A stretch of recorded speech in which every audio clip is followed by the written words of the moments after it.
Nada, ni siquiera lo leo. Por la... ¿Ya se puede? Ahí está. Listo. Ahora sí. Bien, muchachos, y ahora sí ya podemos compartir.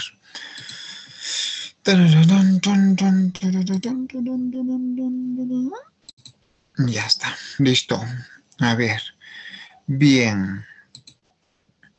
Dígame, ¿se puede ver la presentación? Sí, ¿Sí? profe. Ya está. Muy bien, muchachos. Vamos, entonces. Justo nos faltaba esta parte, ¿listo? Vamos, hoy ya terminamos el tema número 2, entramos al tema número 3. A ver, entramos ya a desarrollar geodinámica externa, ¿listo? Hemos terminado ya con el magmatismo, dijimos que había un magmatismo extrusivo e intrusivo y usted ya sabe las diferencias de cada uno de ellos. Hablamos sobre, a ver, espérame, a ver, ya está. Vamos a hablar sobre la geodinámica externa, ¿no es cierto? Dijimos que la geodinámica externa está constituido por tres tipos de procesos: la meteorización, la erosión y la sedimentación. Son procesos de la geodinámica externa que tienen como función moldear la superficie. ¿Listo? Entonces vamos a hablar de la meteorización rápidamente. A la meteorización le llamamos también interperismo. ¿Listo? ¿Cómo se llama? Interperismo. ¿En qué consiste la meteorización? Básicamente consiste en la descomposición y la desintegración de las rocas, pero en el mismo lugar donde se encuentran. Esa es la diferencia que tiene con la erosión, muchachos, ¿ya? La meteorización es in situ. ¿Eso qué significa? Que la roca se desintegra o se descompone en el mismo lugar donde se encuentra. No es transportado, no es arrastrado. ¿Listo? Profe, en cambio, en la erosión sí implica el transporte, implica el arrastre, implica el acarreo. Bien, entonces meteorización, interperismo, descomposición, desintegración de la roca en el mismo lugar donde se encuentra, sin ser transportado, in situ. Bien, la meteorización puede ser de dos tipos. Hay una meteorización física y química. Bien, ¿cuál es la diferencia, profe, entre una y otra? Pues la principal diferencia es que en la meteorización física no hay alteración de los componentes químicos de la roca. Las rocas tienen minerales, pero esos minerales en la meteorización física no cambian, siguen siendo o siguen manteniéndose como son, como estaban. ¿Listo? No hay alteración química de sus compuestos, de sus minerales. En cambio, en la meteorización química, ahí sí hay una alteración de los minerales, de los elementos químicos de la roca. ¿Listo? Básicamente esa es la diferencia. ¿Ya? En una no hay alteración de los elementos químicos de la roca, en la otra sí hay alteración. ¿Listo?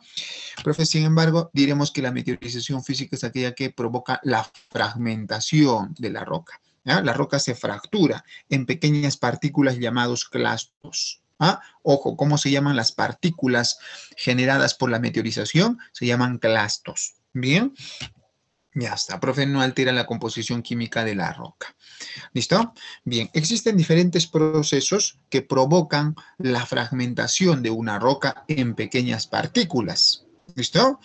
¿Cuáles son, profe, esos procesos que fracturan la roca? Tenemos a la termoclastía, a la hidroclastía, crioclastía, ogelifracción, aloclastía, bioclastía, como procesos de la meteorización física. ¿Listo? ¿Estos qué cosas son? Procesos que forman parte de la meteorización física. Son procesos que van a procurar o que van a generar que las rocas se fracturen en pequeñas partículas llamados clastos. Precisamente por eso el nombre: termoclastía, hidroclastía, crioclastía, aloclastía, bioclastía. Precisamente por eso el nombre. ¿Por qué? Porque la termoclastía es un proceso a través del cual una roca empieza a generar clastos, ¿no? A generar clastos. ¿Por qué razón? Por variaciones de la temperatura. ¿Listo? Las variaciones bruscas de la temperatura hacen que una roca empiece a agrietarse y a fracturarse. Bien, muchachos, ¿dónde generalmente ocurre eso? Generalmente en los desiertos. ¿Y por qué?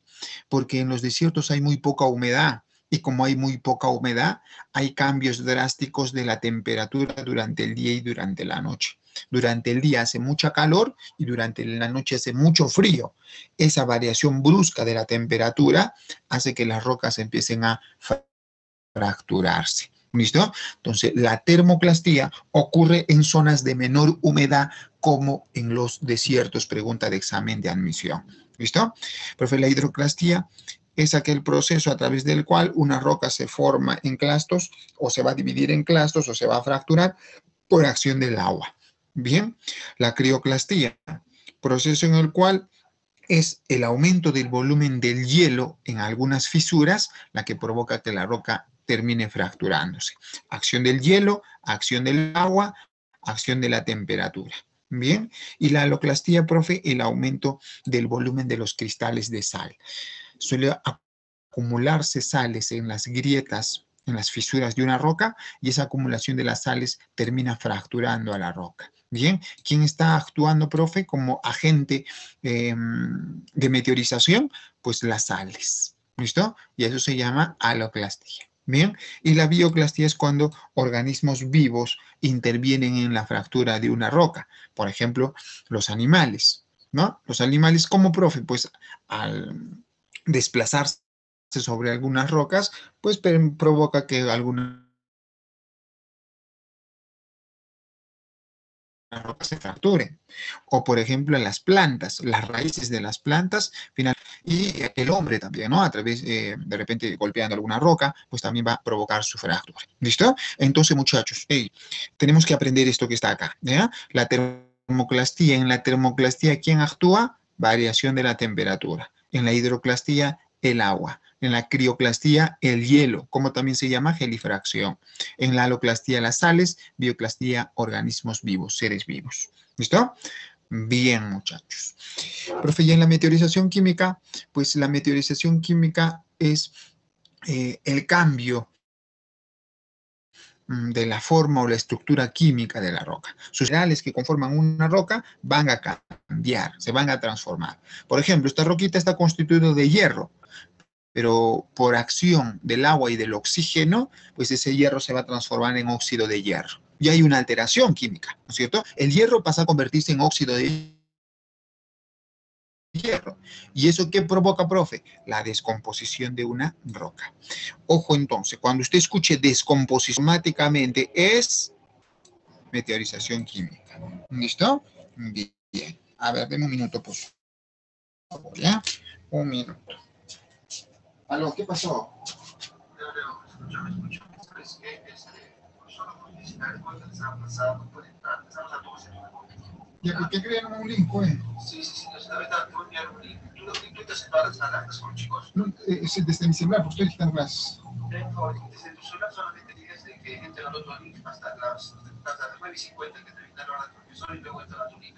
Ya.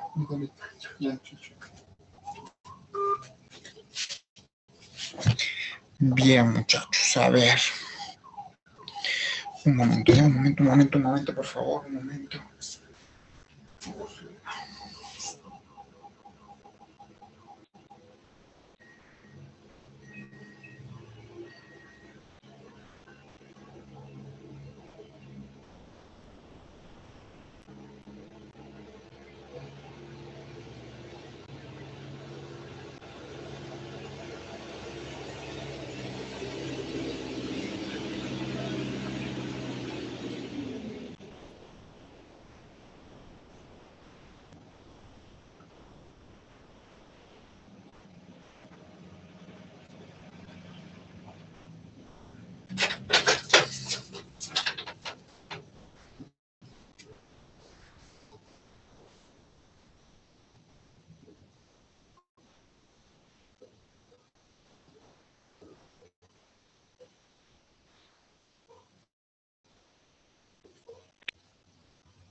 Vamos, a ver.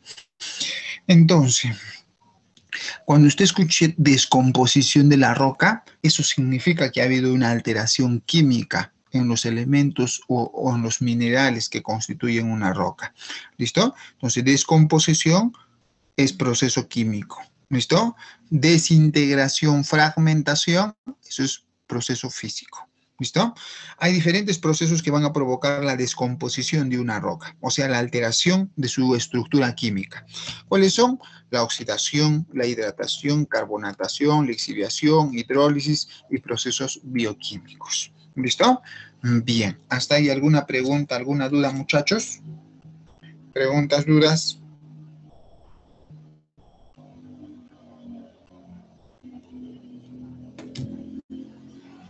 Hola, hola, ¿me escuchan?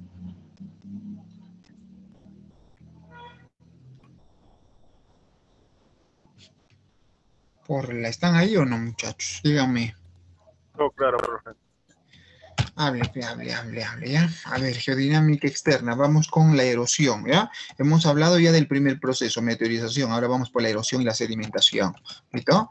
Vamos, profe, la erosión es aquel proceso de desgaste y modelación de la corteza por acciones geográficas y humanas. A ver, ¿qué ocurre, profe? La superficie constantemente va a ser desgastado, va a ser erosionado. Bien, a ese desgaste que sufre la superficie se le llama erosión. ¿Listo?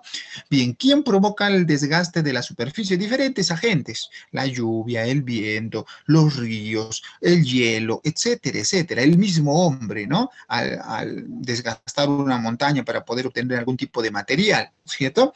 Entonces, el desgaste, muchachos, el desgaste del relieve de la superficie, a eso le llamamos erosión. Al desgastarse, pues empieza a moldearse la superficie. ¿Listo? Bien, lo puede generar tanto agentes geográficos como humanos. Bien, la erosión, a diferencia de la meteorización, forma o está constituido por tres fases. ¿Listo? Tres fases constituyen la erosión. La primera fase es la degradación, transporte y depósito. Esta es, profe, la fase que permite diferenciar de la meteorización. En la meteorización, la roca se destruye en el mismo lugar donde se encuentra, ¿no es cierto? En cambio, en la erosión, profe, hay una fase de transporte. ¿Listo? Bien, entonces, ¿cuáles son las fases de la erosión? Degradación, transporte y depósito. A este depósito usted también le puede llamar agradación. ¿Listo? Le puede llamar agradación. Bien, muchachos, cuidado, ¿ya? No vaya a ser que utilicen ese término, porque en San Marcos, por ejemplo, utilizan mucho el término de agradación. ¿Listo? Bien. Profe, a ver, ¿cómo es eso de las fases de la erosión? A ver, ¿cómo es que ocurre eso de las fases de la erosión? Ahí tenemos una montaña, ¿no? Ya, esto es una montaña. Profe, lo que ocurre es que por esta montaña está desplazándose un río, ¿listo? Está desplazándose un río, va bajando desde la alta montaña del deshielo de los glaciares, se va desplazando por aquel río, ¿no? ¿Listo? Y va bajando hacia la parte plana o llana. Bien, profe, este río cuando aumenta su caudal, ¿no? Por las abundantes precipitaciones que puedan haber en la parte alta, al aumentar su caudal lo que hace es desgastar a la montaña, ¿sí o no? Va a desgastar a la montaña. Los ríos desgastan el relieve, por lo tanto va a desgastar a la montaña y esta es su primera fase, el desgaste.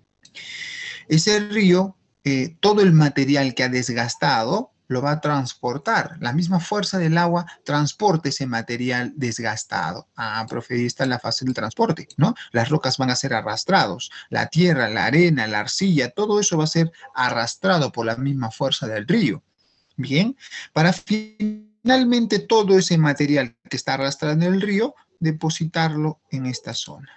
Lo deposita en una parte plana, en una parte llana, porque a algún lugar tiene que llegar, ¿no es cierto? Ah, pues profe lo va a depositar en una parte llana, en una parte plana. Esa es la fase del depósito o la agradación. Profe, ¿todo esto es erosión? Sí, todo eso se llama erosión. ¿Listo? Al desgaste, el transporte y el depósito del material desgastado. Todo eso, ¿cómo se llama, muchachos? Todo eso se llama erosión. Precisamente por eso es que la clasificación que hace la UNSA no es totalmente correcta, porque los dos procesos de la geodinámica externa son meteorización y erosión. Profe, la sedimentación es una fase de la erosión. ¿Cuál fase, profe? La fase del depósito. la fase de la gradación. Eso es sedimentación. ¿Listo? Por eso no tiene sentido considerar a la sedimentación como una fase más, o mejor dicho, como un proceso más de la geodinámica externa, porque esto forma parte de la erosión y es su última fase, el depósito. ¿Listo? Bien, entonces, no sé cuál fue el criterio de la UNSA o de quien ha planteado, en todo caso, el banco del CEPRUNSA, que dice que hay 3 procesos en la geodinámica externa cuando solo son 2. ¿Listo? Bien, y acá hay incluso una contradicción, ¿no es cierto? Pues en todo caso, deberían colocar degradación y transporte y nada más, y la fase del depósito considerarlo como un proceso más. Bien, pues esos errores suele cometer el CEPRUNSA, ¿ya? Suele cometer, quiero creer que no por desconocimiento, sino por algún descuido, quiero creer yo, eso, ¿listo? Bien, a ver, profe, ¿y cuáles son los agentes que van a desgastar el relieve? Van a haber diferentes agentes que desgastan el relieve. En este caso, por ejemplo, el agente que desgasta es el río, ¿no es cierto? Pero no solo es el río, sino puede ser la lluvia, el viento, etcétera, etcétera. Dependiendo del agente que desgasta el relieve, vamos a hablar de tipos de erosión, ¿listo? ¿De qué depende el tipo? Del agente, profe, del agente que desgasta el relieve. Profe, ¿quién es el agente? De repente, si el agente es la lluvia, erosión pluvial. Si el agente son los ríos, erosión fluvial. Si el agente es el viento, erosión eólica. Si el agente es el hielo, erosión glaciar. Si el agente son las olas del mar, erosión marina. Si el agente es agua subterránea, erosión kárstica, pregunta de examen de admisión. ¿Listo? Profe, y si el agente es el hombre, entonces erosión antrópica. ¿Listo? Entonces, ¿de qué depende el tipo de erosión? Del agente que va a desgastar el relieve. ¿Listo, muchachos? Bien. Profe, ¿la sedimentación qué es? Es pues la acumulación del material desgastado. O sea, el depósito, eso es sedimentación.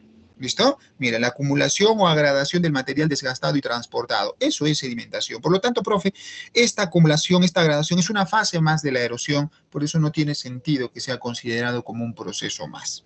¿Bien? Listo. Profe, ¿y en qué zonas generalmente ocurre la sedimentación o la agradación o el depósito, profe? ¿En qué zonas principalmente? Puede ser pregunta de examen de admisión. ¿Listo? Pues principalmente va a ocurrir en el cauce de los ríos. Lógico, profe, ¿no? Este es un río. Usted ha visto, ¿no? El río Chile, cómo es que en enero, febrero aumenta su caudal, ¿no es cierto? Pero luego baja. Y cuando baja el caudal, usted ve bastantes rocas por acá, ¿no? En el medio. ¿Sí o no? Rocas, hay un montón, montículos de roquitas que ha arrastrado el río Chile cuando ha aumentado su caudal. ¿Sí o no? Un montón ahí de rocas. Se ve, ¿no es cierto? Profe, todo ese material ha sido arrastrado desde la parte alta de la cordillera. Bien, ¿y dónde se está acumulando? En el mismo cauce del río, porque esa zona por donde se desplaza el agua de los ríos se llama cauce. ¿Listo? Ahí en el mismo cauce del río, mira, se han acumulado las rocas. Bien, ya, genial, profe. Y eso producto de la erosión fluvial, obviamente. ¿Bien? Profe, también se acumulan en las llanuras de inundación. A ver, ¿cómo es eso, profe? Cuando aumenta el caudal del río, de repente el río crece hasta acá, ¿no? Hasta acá crece el río, hasta acá crece el río, ¿sí o no?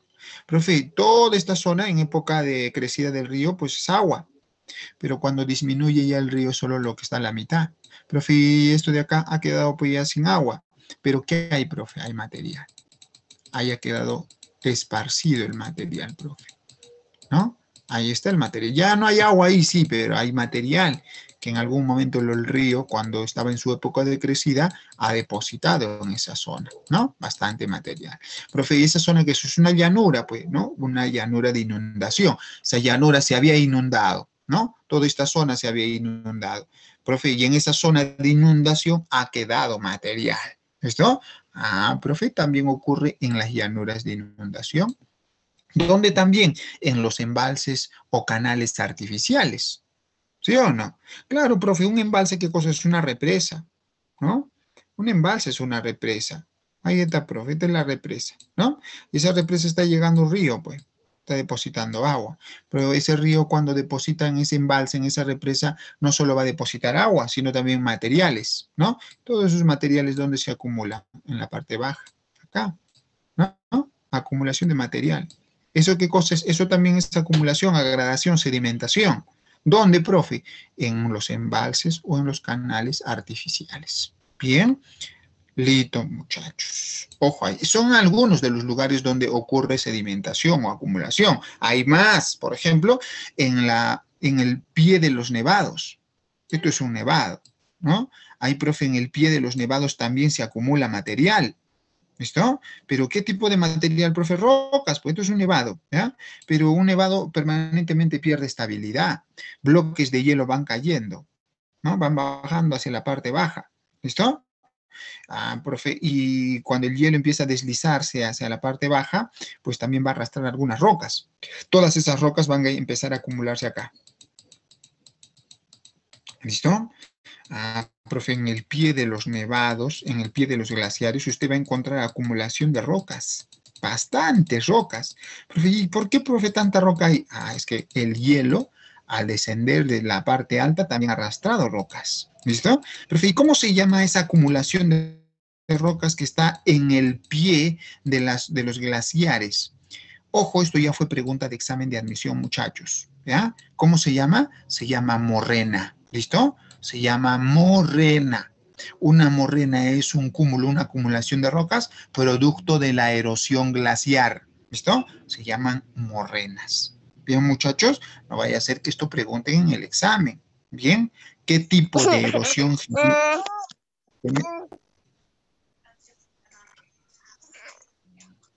¿Qué tipo de erosión genera morrenas? Pues la erosión glaciar. ¿Listo? A ver, ¿alguien tiene abierto su audio? Fíjese en su audio. Tenemos un invitado, creo. Tenemos un invitado de un año, tal vez. Medio año. Un año. 2 años. Hola, profe. 4 años. 4 años. Bien, también quiere postular a la universidad, creo. Bien, a ver, fíjense en su audio, por favor, ¿ya? Fíjense en su audio. A ver, señoritas. Por la...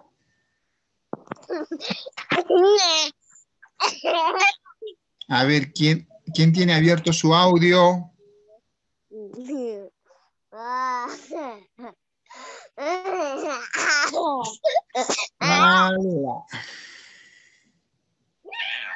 ¿Alguien puede silenciarlo?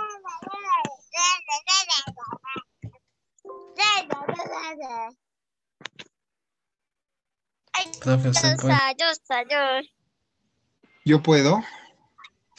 Ya fue. Es Piedad, creo, ¿no?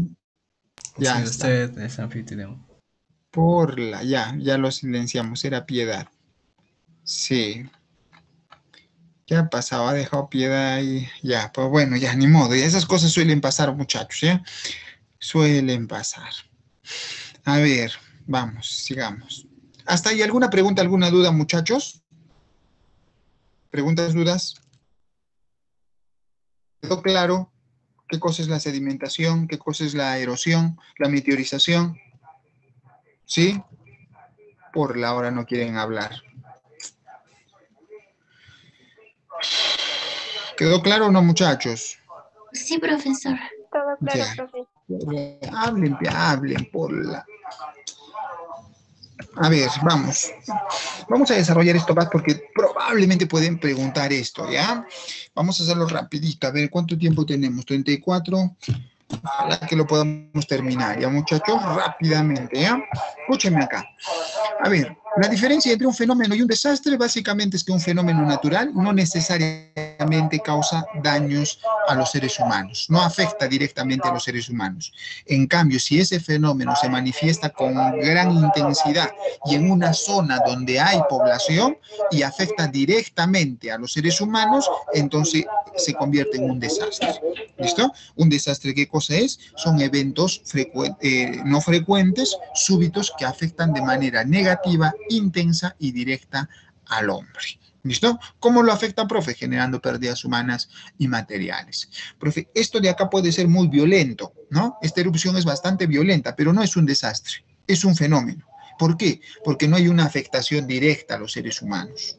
¿Listo? En cambio, esta sí, profe, porque obviamente se ha manifestado en una zona donde hay población y se está desplazando por una autopista. ¿Listo? Ya está causando pérdidas humanas y daños materiales. Por lo tanto, ese fenómeno es considerado ahora un desastre. ¿Listo? No todo fenómeno es considerado un desastre.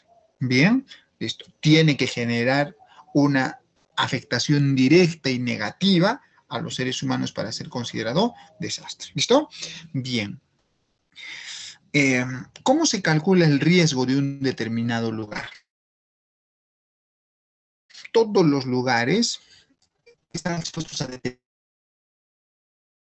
determinados riesgos. ¿Listo? Riesgo por tsunami, riesgo por movimiento sísmico, riesgo por erupción granizada, riesgo por cualquier tipo. Todos los lugares están expuestos a un determinado grado de riesgo. Bien, pero profe, ¿cómo sabemos si ese lugar está expuesto a un mayor grado o un menor grado de riesgo? ¿De qué depende calcular el riesgo? Calcular el riesgo depende del peligro y la vulnerabilidad, pregunta de examen de admisión. ¿Listo? ¿Qué variables necesitamos para poder calcular el riesgo expuesto de un determinado lugar? Pues necesitamos saber el grado de peligro y el grado de vulnerabilidad. Ojo, muchachos, ¿ya? Hey, para calcular el riesgo, ¿qué necesitamos? Determinar el grado de peligro y el grado de vulnerabilidad. ¿Listo? Bien. De manera sencilla para que usted me entienda. A ver, de manera sencilla para que entienda qué cosa es esto del grado de peligro y grado de vulnerabilidad. Puede ser pregunta de examen, ¿ya? Imaginemos, este es un río, ¿ya? Y participe, ¿ya? Cuando le pregunte, ¿ya? Por más sencillo que sea la pregunta, por más obvia que sea, ¿listo? Tenemos una vivienda, esta es la vivienda A, ¿listo? Y profe, luego tengo una vivienda, esta es la vivienda B, ¿bien? Esta es la vivienda B, ahí está. La vivienda A está al cauce, justo al margen del cauce del río. La vivienda B está más alejado. ¿Quién está expuesto a un mayor grado de peligro? Vamos, muchachos. ¿Quién está expuesto a un mayor grado de peligro? La vivienda A, profe. Obviamente la vivienda A, porque si aumenta el caudal del río, pues quien va a ser afectado en primer lugar va a ser la vivienda A. ¿Sí o no? Y la vivienda B no, porque está de alguna u otra manera alejado del cauce del río. Por lo tanto, profe, estos dos lugares están expuestos a un diferente grado de peligro. ¿Listo? Bien, profe. ¿Eso ya me podría permitir determinar el riesgo? Quizás, pero no con precisión, porque aún nos falta determinar el grado de vulnerabilidad. ¿Listo? Bien. Profe, ¿y qué pasa? ¿Qué pasa, profe, si ambos están en un mismo grado de peligro? ¿Qué pasa, profe, si tanto la vivienda A como la vivienda B están en el margen del río? O sea, por lo tanto, profe, ambos están expuestos al mismo grado de peligro, ¿no es cierto? Entonces, ¿cómo determino, profe, el grado de riesgo? Fácil, pues. Necesitamos el grado de vulnerabilidad, saber cuál es la vulnerabilidad de estas dos viviendas.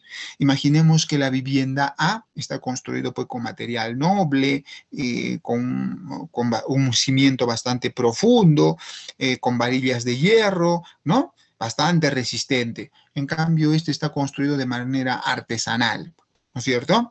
Bien, profe, ¿eso me permite determinar el grado de vulnerabilidad? Claro que sí, porque la vulnerabilidad es la capacidad de respuesta, la capacidad de resistencia que tiene algo o alguien. ¿Listo? Eso es la vulnerabilidad. Si tiene un mayor grado de respuesta o de resistencia, entonces significa que es menos vulnerable. ¿Listo? Pero, profe, ¿y si no tiene un alto grado de resistencia y de respuesta, entonces más vulnerable? Bien, profe, ¿qué podemos concluir entonces? Que tanto la vivienda A como la vivienda B están en un alto grado de peligro, ¿no? Mayor peligro. Ambos, profe, están en un mayor grado de peligro. ¿Listo? Mayor peligro. Ahí está. Profe, pero el grado de vulnerabilidad es distinta. Este tiene un material mucho más resistente, más fuerte. Por lo tanto, es menos vulnerable. Bien, en cambio este tiene una construcción pues bastante artesanal, bastante tradicional. Significa que es más vulnerable, profe. Ahora sí puedo calcular el riesgo. Sí, ahora sí podemos calcular el riesgo. ¿Listo? Calculemos el riesgo entonces. A ver, vivienda B, mayor peligro, mayor vulnerabilidad, por ende, profe, mayor riesgo, ¿no? Mayor grado de riesgo, ahí habrá mayores consecuencias, más pérdidas humanas, más daños en la infraestructura. Mayor grado de peligro, pero menor grado de vulnerabilidad, menor grado de riesgo, a diferencia de la vivienda B, ¿no? Profe, menos riesgo. Significa, profe, que acá habrá menos consecuencias, menos daños. Bien, entonces para poder calcular el riesgo necesitamos necesariamente de estas dos variables. ¿Listo? Necesitamos calcular el grado de peligro y el grado de vulnerabilidad. ¿Qué cosa es la vulnerabilidad? La capacidad de resistencia y de respuesta que haya. ¿Listo? Y, profe, ¿y el peligro? El peligro, profe, es la exposición que tenemos frente a un agente externo que pueda causar daño. En este caso, profe, ¿quién es el agente externo? El río. ¿Puede causar daño? Por supuesto que sí. ¿Cuándo? Cuando aumente su caudal. ¿Listo?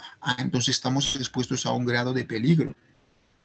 Pero para calcular el riesgo necesitamos saber no solo el grado de peligro, sino también el grado de vulnerabilidad. Bien, muchachos, ¿hasta ahí alguna pregunta, alguna duda? ¿Preguntas, dudas?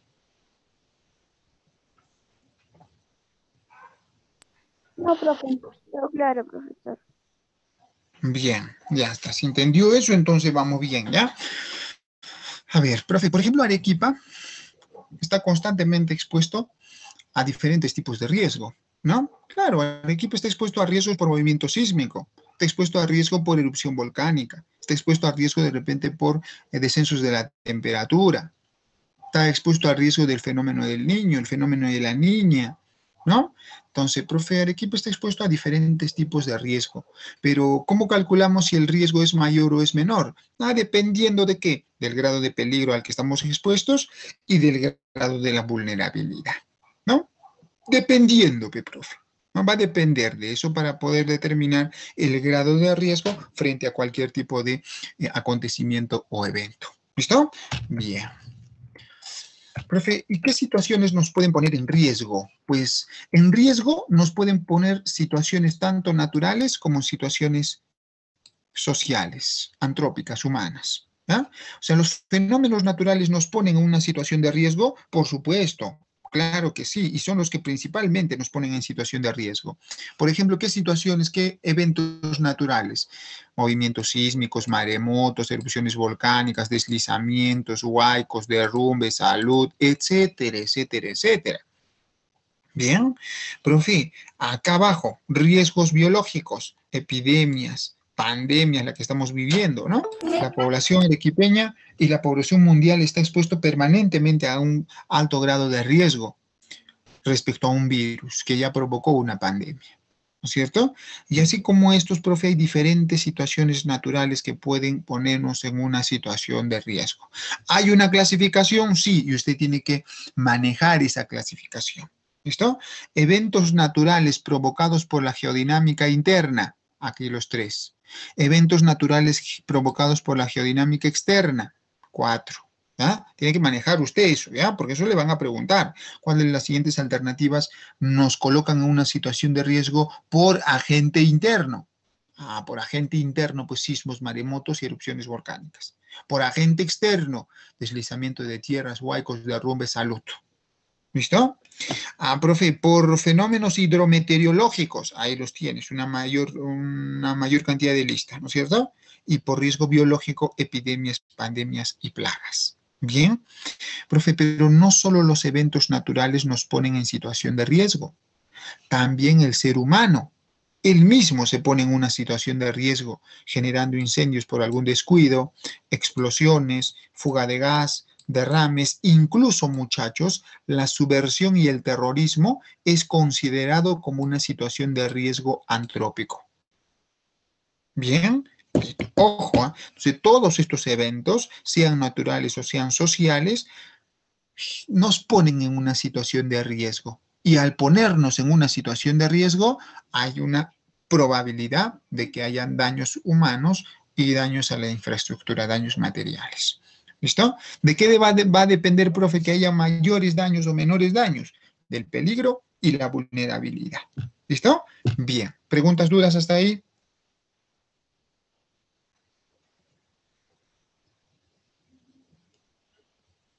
Hola, hola. Todo claro, profe. Hable por la... Ya, a ver, vamos con tsunami, ¿ya? Tsunami, profe, tsunami es distinto a un maremoto, ¿ya? No confunda eso, ¿ya? Son dos cosas diferentes. Un tsunami y un maremoto son cosas distintas. ¿Se relacionan? Por supuesto que sí. El tsunami tiene que ver con el movimiento del agua, ¿ya? Hay tsunami cuando el agua de los océanos empiezan a perturbarse y generar olas de mayor frecuencia y de mayor altura. Eso es el tsunami. Serie de olas. Eso es tsunami. Maremoto, el maremoto es el movimiento del relieve submarino. Cuando el relieve submarino se mueve, empieza a vibrar, eso es maremoto. Pero ese movimiento vibratorio puede causar también el movimiento del agua. Eso son cosas distintas, ¿cierto? El movimiento vibratorio del relieve submarino, maremoto. La perturbación del agua, tsunami. ¿Listo? Cosas diferentes. Bien, una es causa y la otra es consecuencia, ¿no? El maremoto es la causa, la consecuencia es el tsunami. Bien, profe, los tsunamis se pueden originar por diferentes causas. Hay varias causas. Una de ellas, maremotos, pues, ¿no? Movimiento vibratorio de la corteza submarina. Y eso perturba el agua y se desplaza hacia la superficie. Profe, deslizamientos en el interior de la superficie oceánica. Mira, deslizamientos. Perturba el agua, generación de olas, tsunami. Erupciones volcánicas, provoca tsunami. La caída de un meteorito también provoca tsunami. Afortunadamente esto es lo menos frecuente que ocurre en el planeta Tierra. Es muy poco frecuente y eso debido a que tenemos una atmósfera que nos protege contra el impacto de los meteoritos, ¿no? La atmósfera, específicamente la termósfera, nos protege contra el impacto de los meteoritos. ¿Cómo así, profe? Es que en la termósfera los meteoritos se destruyen, se volatilizan. Bien, y al planeta Tierra ya llegan pequeños trocitos que no causan grandes consecuencias. ¿Listo? Entonces hay diferentes causas para la ocurrencia de un tsunami. Bien, los tsunamis se pueden generar o los tsunamis pasan por 3 fases en su generación, o mejor dicho, en su ocurrencia. ¿Listo? 3 fases. La primera fase, la fase de la generación, la fase de la propagación y la fase de la inundación. ¿Listo? Obviamente la fase de la generación implica con la causa, ¿no? La ocurrencia de la causa, sea un deslizamiento, sea la caída de un meteorito, sea la erupción volcánica. Eso va a provocar que haya una perturbación en la masa acuosa y empieza a formarse olas, generación. ¿Listo? La propagación implica ya el desplazamiento de esas olas. ¿Ah? La generación de olas con mayor frecuencia y su desplazamiento hacia la zona continental. Pero parte de la propagación es que el agua empieza a retirarse. Aquí en la playa, mira, el agua está retrocediendo. Eso es un gran indicio de que va a ocurrir un tsunami. ¿Ah? Usted observa que el agua se está retirando drásticamente, lo que significa que de acá a unos 20 minutos, 30 minutos, debe estar viniendo unas olas de gran altura. ¿Listo? Entonces, la propagación comienza con el retiro del agua. El agua oceánica empieza a retroceder, a retirarse, para que luego venga una secuencia de olas, bien de gran altura. Y posteriormente esa secuencia de olas llega hacia la superficie y inunda la zona continental, la fase de la inundación. ¿Listo? Generación, propagación y la inundación. ¿Bien? Son las fases de un tsunami. Profe, tenemos que saber eso sí porque vivimos en una zona con riesgo de tsunami. Profe, ¿Arequipa la ciudad? No, pues la ciudad no, pero sí el departamento de Arequipa, la zona costera de Arequipa, ¿no? Islay, Camaná, Carabelí, está expuesto o es una zona que está expuesta a un riesgo de tsunami. Bien, por lo tanto, pueden preguntarnos en el examen de admisión, porque está vinculado directamente con la región de Arequipa o el departamento de Arequipa. ¿Ya, muchachos? Y por el hecho de que nosotros estamos cerca y podemos acudir hacia nuestra costa, podemos estar expuestos también frente a una ocurrencia de este tipo de riesgo. ¿Bien? Arequipa también está expuesto a erupción volcánica, ¿ya? Está expuesto a ese peligro. Y por eso también tenemos que conocer este aspecto, ¿ya? Erupción volcánica son procesos de desplazamiento del magma desde el interior de la corteza hacia la superficie, logrando salir por una fisura a lo que se denomina volcán, ¿no? Ojo con esto de acá, esto es importantísimo. ¿Listo? El riesgo volcánico es menos perceptible por la población debido a que los volcanes permanecen inactivos, dando una falsa sensación de seguridad. Arequipa sufre este problema. ¿Listo? Los volcanes que nosotros tenemos en la ciudad de Arequipa nos dan una falsa sensación de seguridad, porque mucha gente cree que no va a pasar nada, que ni el Misti ni ninguno de los volcanes va a erupcionar, y por eso es que cada vez la población está ocupando zonas mucho más cercanas a los volcanes. Pero nosotros debemos saber que eso es una falsa sensación de seguridad, porque los volcanes en cualquier momento se pueden activar y poner en un alto grado de peligro y un alto grado de riesgo. ¿Listo? Bien. ¿Cuál es la zona volcánica por excelencia en el planeta Tierra? Pues aquella que se llama el Círculo del Fuego del Pacífico. Esa es la zona volcánica por excelencia. Y no solo la zona volcánica, sino la zona de mayor frecuencia de movimientos sísmicos. Bien, la zona más sísmica y más volcánica del planeta Tierra es el Cinturón del Fuego del Pacífico o el Círculo del Fuego. ¿Listo? Profe, ¿y qué área ocupa esa zona? O sea, ¿qué lugar es considerado así? Mira, ojo muchachos, el borde occidental, la zona occidental de América del Sur, la parte del Caribe, zona occidental de América Central, zona occidental de América del Norte, México, Estados Unidos, Canadá, luego cruza hacia el otro continente, zona oriental de Asia, ya no occidental, ¿no es cierto? Esto es zona oriental de Asia, la zona de Indonesia, esto de acá, zona de Indonesia, Oceanía, hasta el sur de Nueva Zelanda. Toda esa zona se llama el Cinturón del Fuego del Pacífico. Bien, de toda esta zona, muchachos, la zona de mayor riesgo sísmico y volcánico es Indonesia. Esto de acá. ¿Listo? Esta es la zona con mayor riesgo de erupción volcánica y movimientos sísmicos, Indonesia. ¿Por qué razón? Porque esta zona justo se encuentra entre dos cinturones. Este no es el único cinturón, ¿ya?, sísmico. Hay otro, que es el cinturón alpino. Y el cinturón alpino abarca la parte sur de Europa. Bien, y ese cinturón alpino se desliza hasta acá o se desplaza hasta acá. Todo esto.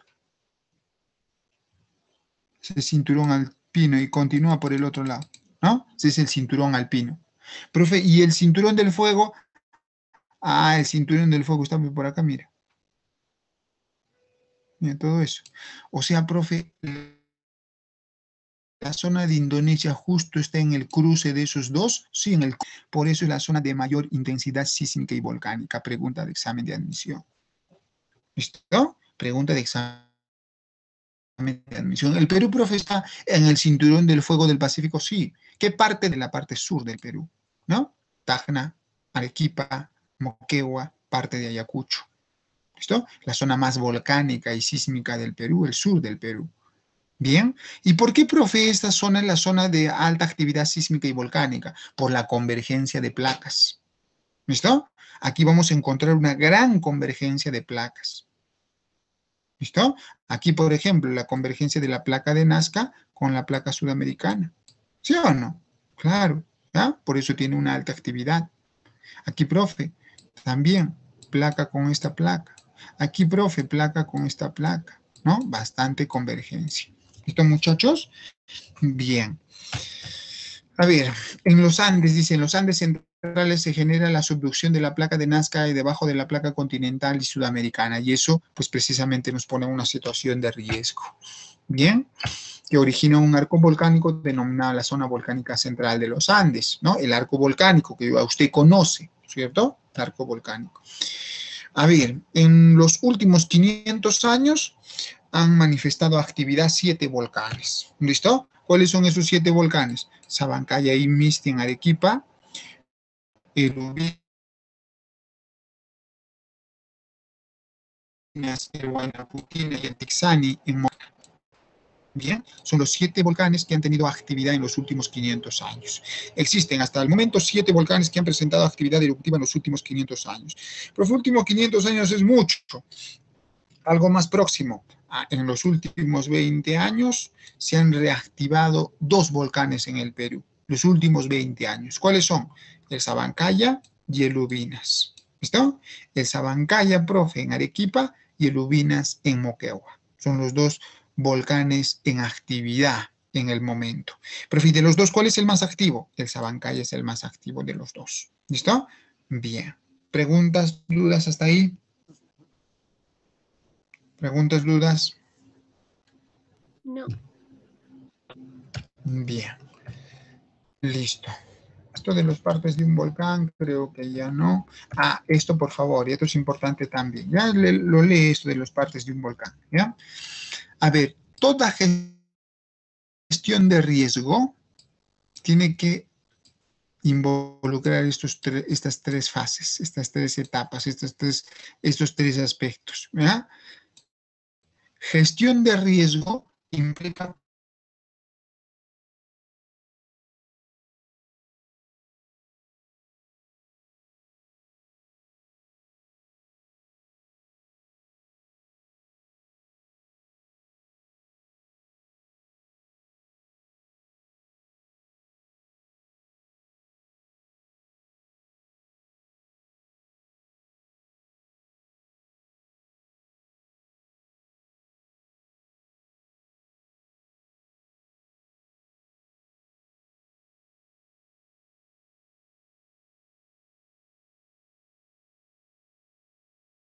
volcánica. ¿Y qué vamos a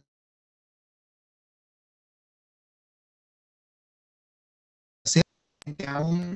La gestión de riesgo tiene que la respuesta que sí, ¿no? Si yo quiero la gestión de riesgo respecto a una erupción, ¿cuáles van a ser las medidas? ¿Qué es lo que se va a hacer durante? ¿Tiene que planificar? Por supuesto, gestión, respuesta y rehabilitación, para cual pueda manifestar. ¿Bien, muchachos?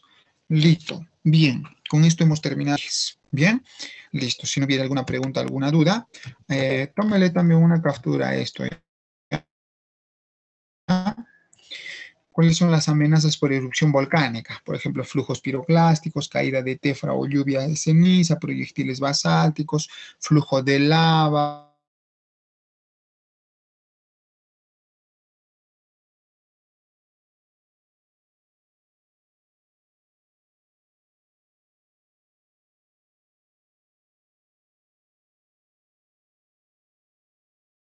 Eso es lo más peligroso. ¿Listo? Por ahí de repente puede ser una pregunta en el examen. Entonces, no crea usted que la lava es lo más peligroso en una erupción volcánica. Lo que más pérdidas humanas, más daños causa, o más pérdidas humanas causa es precisamente la expulsión de flujos piroclásticos y ceniza. ¿Listo? Bien.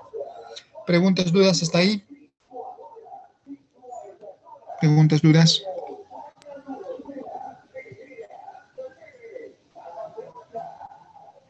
Bien, creo que nadie. Minimizamos entonces esto y con esto prácticamente hemos terminado el tema número 2. Bien, la siguiente clase tendríamos que hacer relieve. Bien, pero no sé si para algunos les viene o no relieve. ¿Cuál es un tema común para las 3 áreas? ¿Alguien puede decirme? Alguien que de repente tiene mejor conocimiento. ¿Cuál es un tema común para las 3 áreas? Clima, profe. Clima, listo. Entonces, la siguiente clase hacemos climatología. ¿Listo? La siguiente clase vamos a hacer climatología. Hay algunos que están manejando los 3 banquitos del CEPRUN, Sociales, Ingenierías y Biomédicas. De repente ahí pueden determinar eso. Yo también voy a chequear, ¿ya? Entonces, voy a analizar eso y vamos, de acuerdo a eso, vamos a desarrollar el siguiente tema. ¿Listo, muchachos? Bien, lo más probable es que hagamos climatología antes de relieve. ¿Listo? Bien, bien, bien. ¿Hasta ahí alguna pregunta, alguna duda, sugerencia, interrogante, reclamo? ¿Algo que tengan que decir? Avancemos rápido.